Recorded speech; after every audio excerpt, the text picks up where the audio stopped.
Okay, this is the bottom of the upcycled oak bucket basket. And I've gone ahead and done 4 rows. You can do either 4 or 5 of twining on here. One of the things I want to talk to you about when you are inserting your oak stakes, they're a little slippery.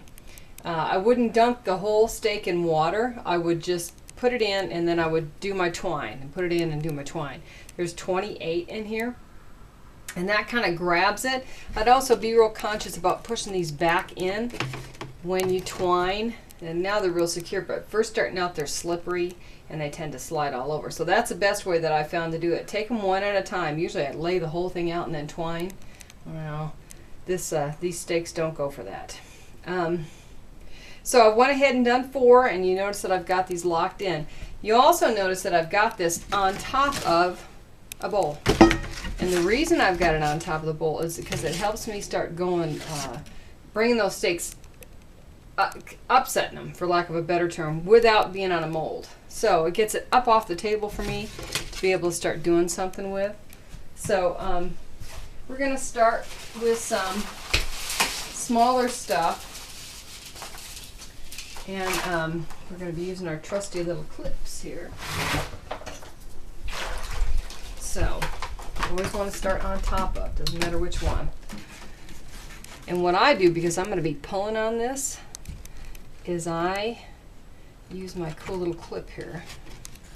Okay, so now because this is oak, you're going to be more gentle with it than you would be with a reed. So usually I'm telling my students, you know, you're the master of your basket. Well, now you are the guardian of your basket. You're still in charge of it. Now you don't want this to buckle. This is, once again, shaping is subtle. But see how much easier that is when I get it up off. I don't want that to buckle. When I get it up off the table by using a bowl. And this is just probably when you got any bowl will work. But I just grab this one. So I'm going to come around and I'm going to do 1 row just to kind of show you what I'm doing. And then I'll do about 3 rows so you can see how this is heading and what I do. I don't want it to pucker. So what I do is I pull on it just a little bit. It's that subtle shaping once again. Now I won't weave the whole basket this way. I'll do about, I don't know, 3 or 4 rows until they really start coming up. And then I'll be, for me, it's lap weaving. For you, it might be weaving on the table. Either one is good. Whatever one works for you. That's my motto. Okay, so I'm going to move this out of my way for a minute. And I'm going to count 4. All right? So, 1, 2, 3, 4. That's about right where I want to cut it. Just going to jump around on me a little bit. So 1, 2, 3, 4. Cut it. And once again, we do this because you don't want the start or the end of the row on start and stop weaving to show. So I'm going to trim that up a little bit. And then I'll put that clip back on there just to hold it. Just see, when you first start out, it's a little persnickety. And these little guys I'll fix on the next row. I'll turn it like a quarter turn. And I'll start it again. So you're always using 2 clips on a round basket.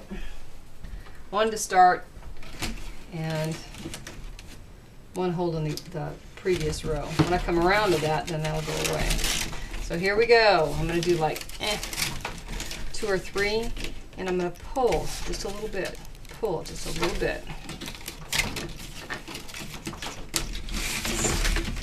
I'm going to come around here. This guy's in my way. I'm going to pull. Pull it over. I'm sure it's hard to understand me when I got that in my mouth. Actually, I'm just going to clip that on my shirt for a minute until I need it. It's a good place to put it. So, I'm making sure that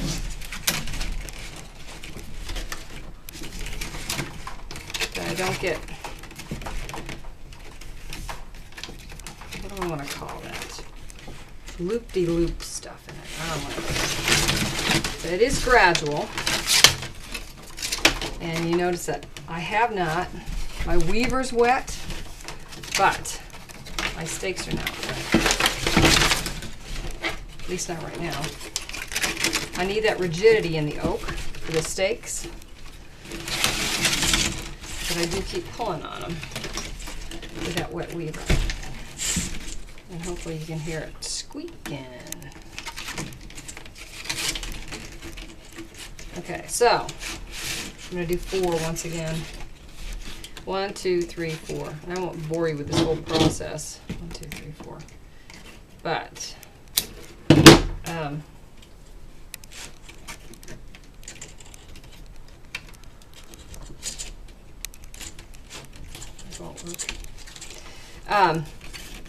you're going to do about, it's going to be too long, so I'm going to trim that up.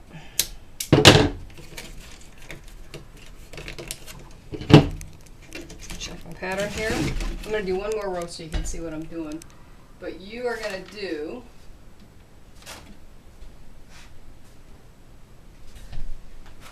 can't find my information. We'll get back to that.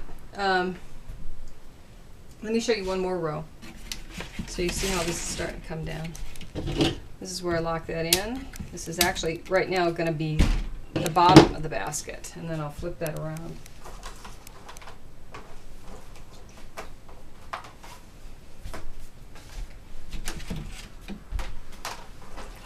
Okay, one more row.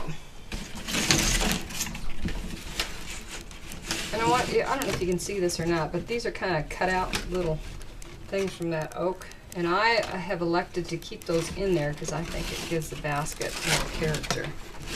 And it's not really that difficult to work around. So once again, I'm going to do like 2 or 3 strokes.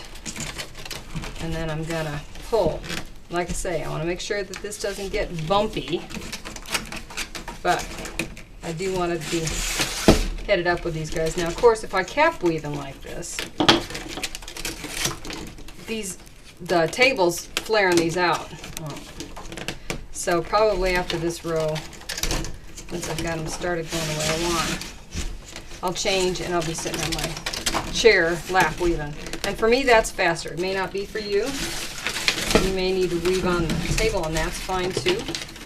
Whatever works. So, but just so you can see that I'm going to take a couple strokes and then I'm going to pull in.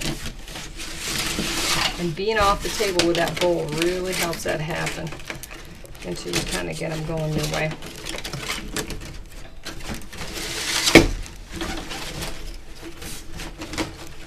A little more. Okay, and so I'm going to count 1, 2, 3, 4. And I'll tuck that in. And I tell you how many rows I'm going to do, but I wrote it down and I can't find the paper. So I'll tell you here in a minute when you come back.